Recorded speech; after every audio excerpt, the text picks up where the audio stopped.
You have a list of places and go to see a rental agent to check on a number of points. Listen to the conversation between your friend and the rental agent and complete the list. First, you have some time to look at questions 1 to 7.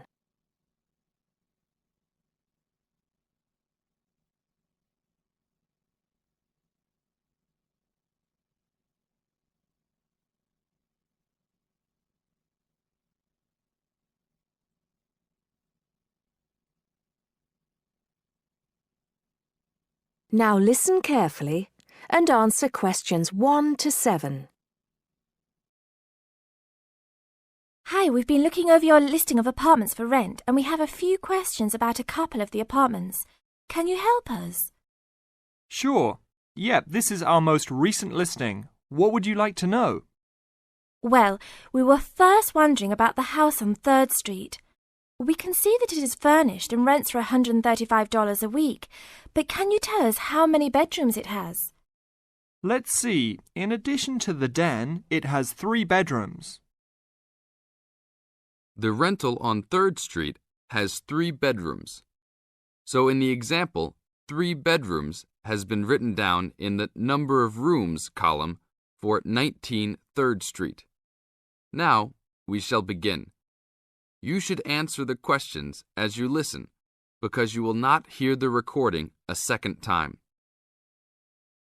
Listen carefully and answer questions 1 to 6.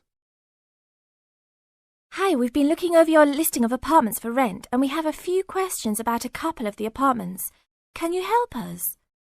Sure. Yep, this is our most recent listing. What would you like to know? Well, we were first wondering about the house on 3rd Street. We can see that it is furnished and rents for $135 a week, but can you tell us how many bedrooms it has? Let's see. In addition to the den, it has 3 bedrooms. What about the one on Route 9N? It looks like it's big with a library and a deck, but it doesn't say how much it costs or anything else about it. Oh yes, Mrs. Gaylor's apartment. That one is actually only a 10-month rental and it is going for $156 per week. It's quite a nice place. She only rents for 10 months each year because of horse racing season. Then her relatives all come to stay, so tenants have to move out. It's a little bit inconvenient, but past tenants have really enjoyed their stay there. Oh, well, we need it for a full year. I guess that one is out. How about the rental on Browen Drive? How many rooms does that one have? As it says on the list, it has 2 bedrooms and a private kitchen and bath. But it's actually a very small place. That's why it's a bit cheaper. Oh. Well then, what about the one that has 3 large rooms? Who is renting that property? That one is a good deal. Mr. John Smith is renting it. But he's quite eccentric and he has a strict rule about no pets. How about cats? Nope, absolutely no pets. Well then, how about this studio apartment rented by Mr. Bo Jensen? How is that one? That ad is actually a bit deceptive. The studio apartment is the whole upper floor of an older house. It's actually very large and, at $45 a week, quite affordable. And it's near campus. I think I'd like to check that one out. Do you have a telephone number that we can call? It's not on the list? Oh, it isn't. Here it is. You should ring area code 518 and then 543-7790. Thanks. I think I'll call on that one first. Your friend decides that he would like to talk to Mr. Bo Jensen. Before you hear the rest of the talk, you have some time to look at questions 8 to 10.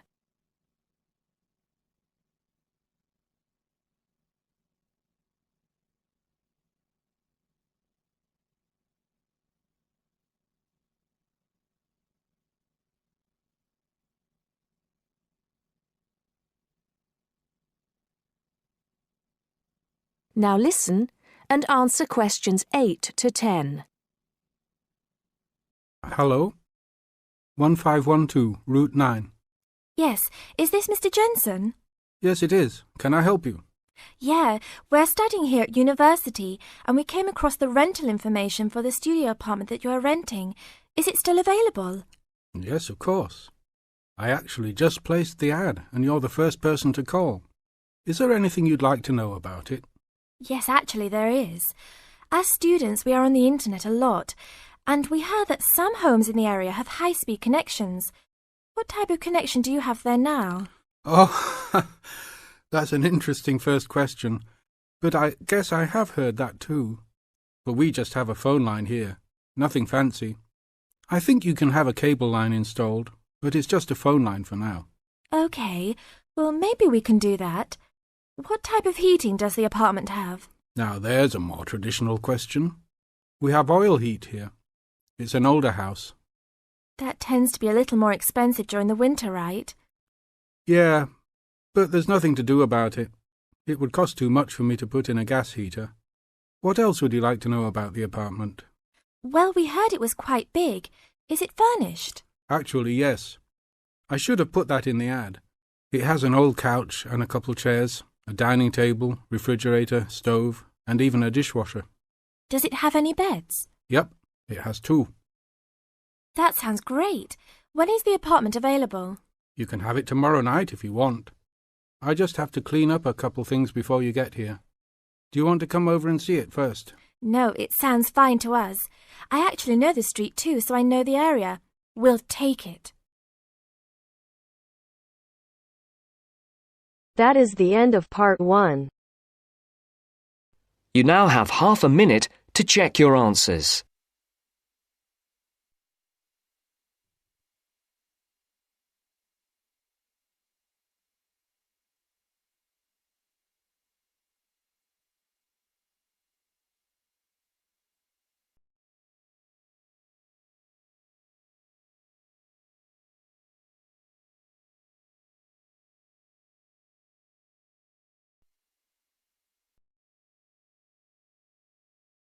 Part 2. You will hear the head teacher of a school giving a talk to parents about some new classrooms. First, you have some time to look at questions 11 to 14.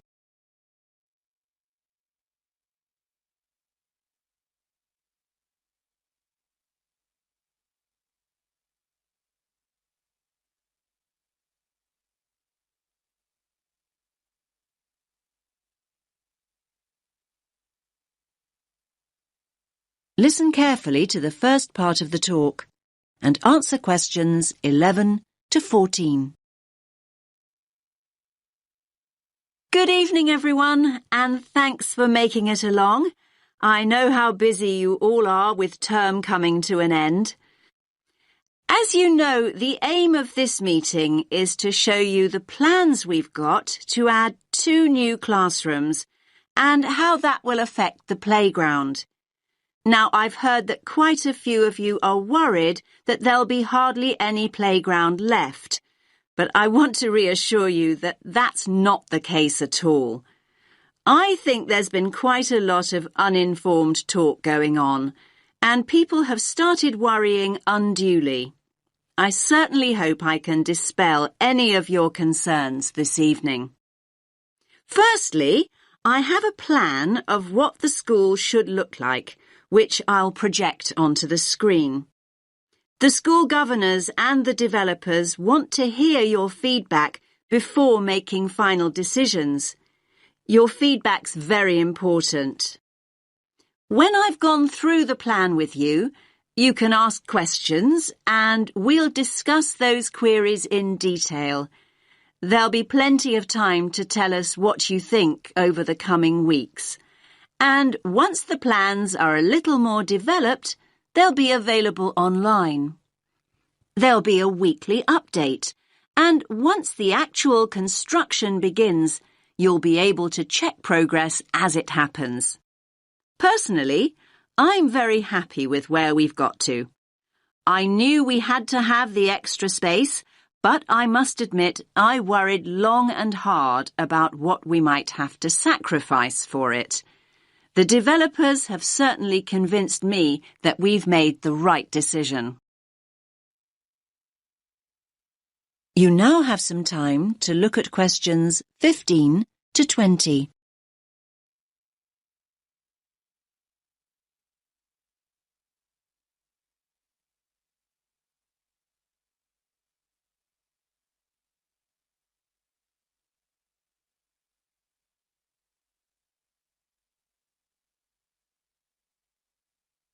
Now listen to the rest of the talk and answer questions 15 to 20.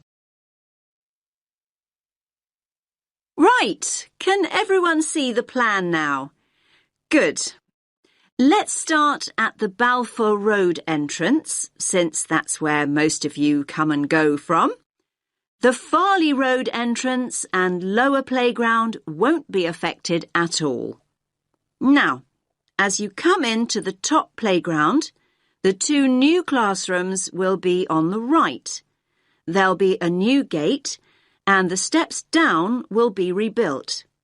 There'll be a ramp for disabled visitors too. On the plan here, only the parts of the building affected by the plans are shown. I'll explain why the hall is marked on later. So, as I said, the new classrooms will be to the right of the entrance and, as you can see, will take up very little of the playground space. We feel the Year 6 children need their own area away from the younger children. So, this one on the left of the two rooms will be the new Year 6 classroom. As you can see, there's no direct entrance from the playground. The plan is to include a small entrance area here from the playground for coats and boots and so on. Entrance to the classroom will be from that area. There'll also be an additional entrance to the hall from this cloakroom, so children will be able to get to the hall from two different directions, from inside the main building and from the new entrance area. I hope that's clear. Now, as you all know, the hall doubles up as the cafeteria at lunchtime. One of the rumours I heard was that we're planning to dispense with the cafeteria and open up a snack bar. I can categorically state that replacing healthy school meals with a snack bar is not remotely in our thoughts. The other new classroom, that's the one with the playground entrance here, is going to be an exciting new venture for us. That's because its principal use will be for the preschool and after-school clubs. More and more parents want that facility outside school hours, and we need a dedicated space to run these activities. I think there were also worries about the nursery school, though I'm not really sure why, to be honest with you. I can tell you now that the whole area on the other side of the main school building will be totally unaffected. The nursery will continue operating as it does now. There will be a couple of smaller constructions, modernisation work really, down here on the other side of the top playground.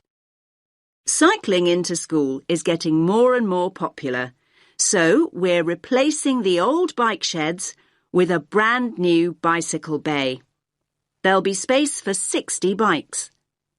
The children's toilets will also be modernised, and the children will be able to enter them from inside the school building rather than from the playground as they do now. There'll be brand new staff toilets in that part of the building too, I'm pleased to say. So, I hope that's at least started to allay a few fears. Take a few minutes to look at the plan that I'll get out of the way. Then I'll answer a few questions if you have any. Does that make sense to you?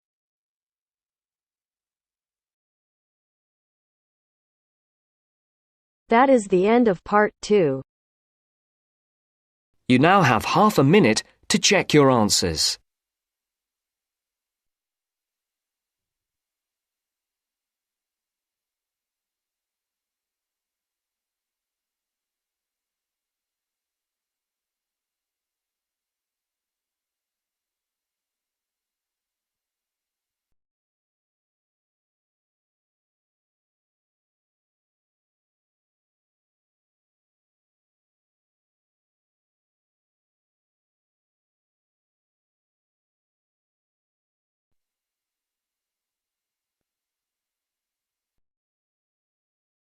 Now turns to Part 3. Part 3. You are going to hear a conversation between an interviewer and a professor. First, you have some time to look at questions 21 to 26.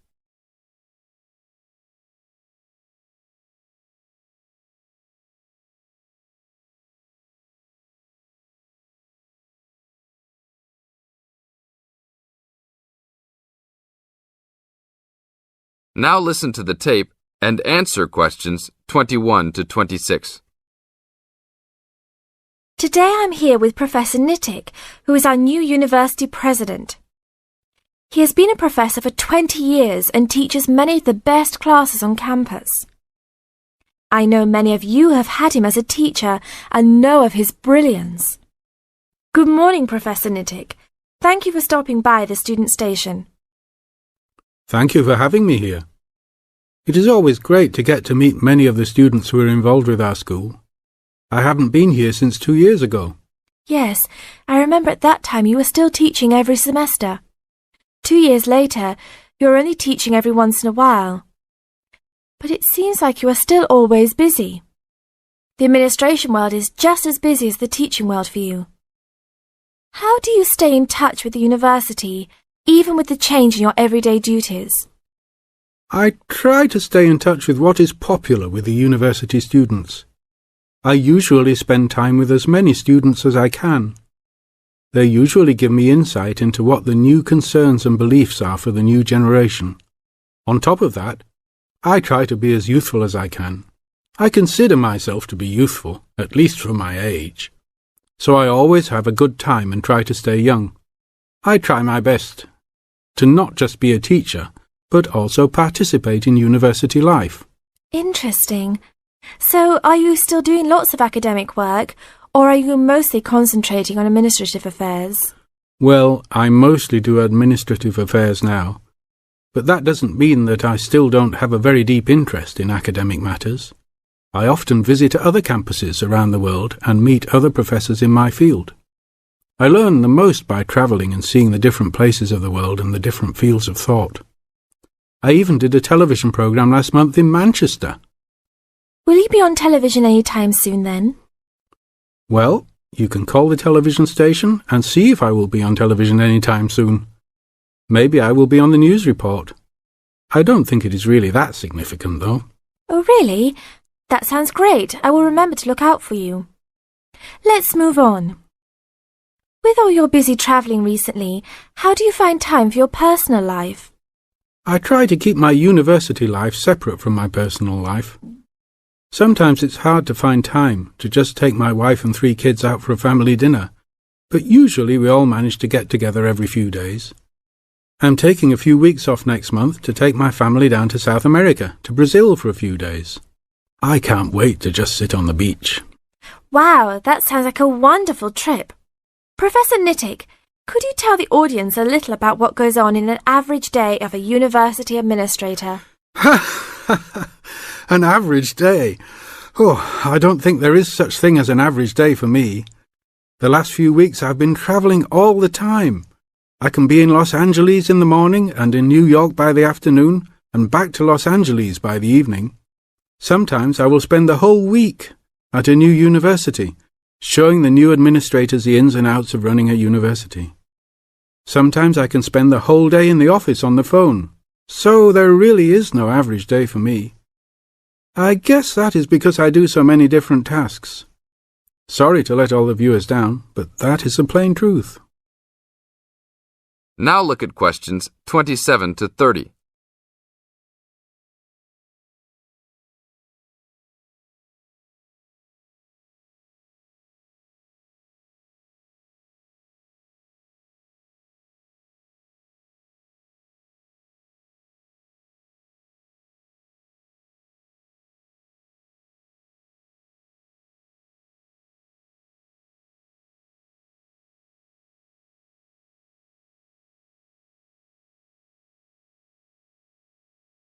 Now listen to the tape and answer questions 27 to 30.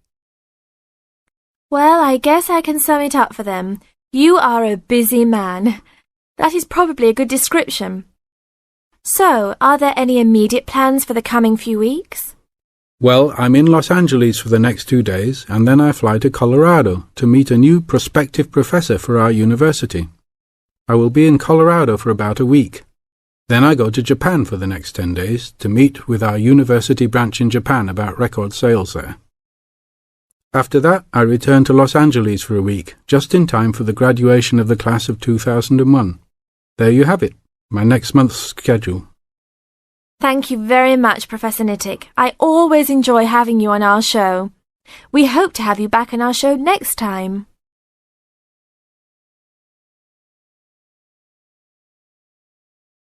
That is the end of part 3. You now have half a minute to check your answers.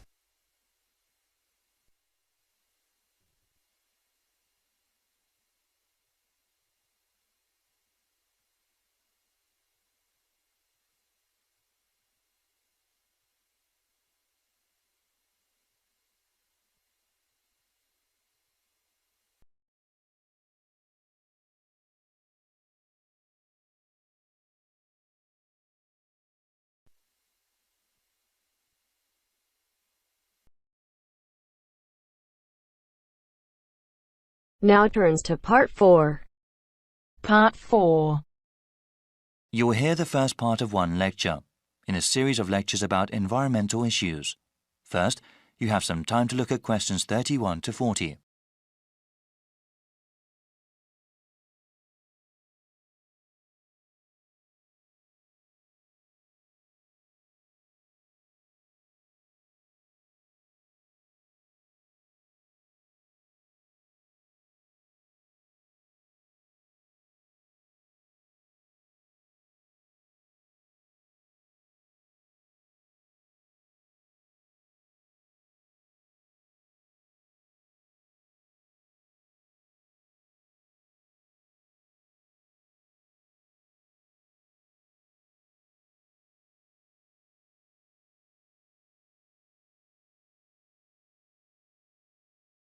Now listen carefully and answer questions 31 to 40. In this lecture series, we have been looking at the most pressing environmental issues that the world faces. One of those issues, global warming, has become very fashionable to talk about in the past decade. Though I'm not trying to diminish its importance as a problem, it must be understood that the effects of an increasingly warm planet will not be seen for many more decades. One problem affecting the lives of people right now is the scarcity of water. The need for fresh water will only increase as the world's population grows, especially in developing countries. In the future, changing weather patterns that come with global warming will only make the problem worse. People need water to drink, cook food, shower and wash clothes. Most of the planet is covered with water, but unfortunately only a tiny percentage of it is fit for human use. Of all the water in the world, less than 3% is fresh water.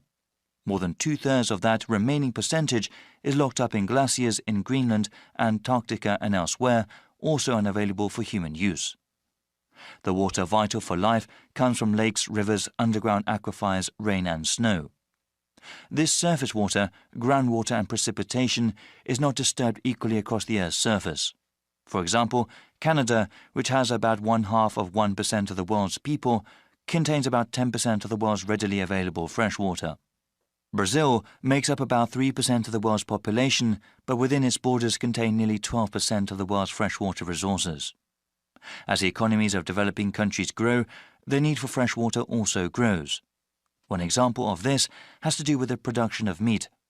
In some countries, the demand for beef increases when people earn more money.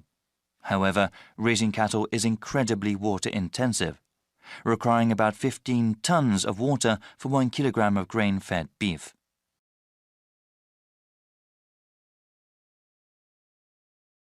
The scarcity of water has a direct impact on human life.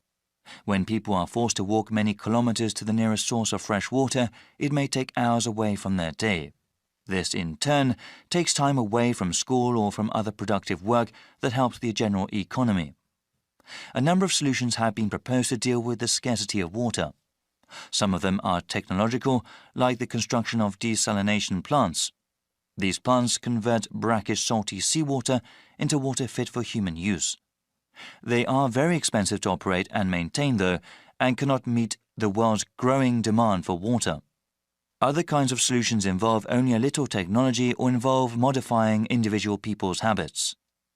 In a rural part of India, a village facing water shortage started collecting rainwater. A simple system allowed them to save water that fell over a large area and use it during dry periods. In the suburbs that surround the cities of developed countries, house owners are using xeriscaping techniques. The main purpose of xeriscaping, unlike traditional landscaping, is not to use supplemental irrigation. This requires the use of plants, shrubs and trees that are appropriate for the climate. In dry areas, this means planting ones that use less water. In the future, many countries will need to use a variety of these techniques in order to provide enough water for their citizens. Water security will be of utmost importance to those governments, especially in areas that are politically unstable.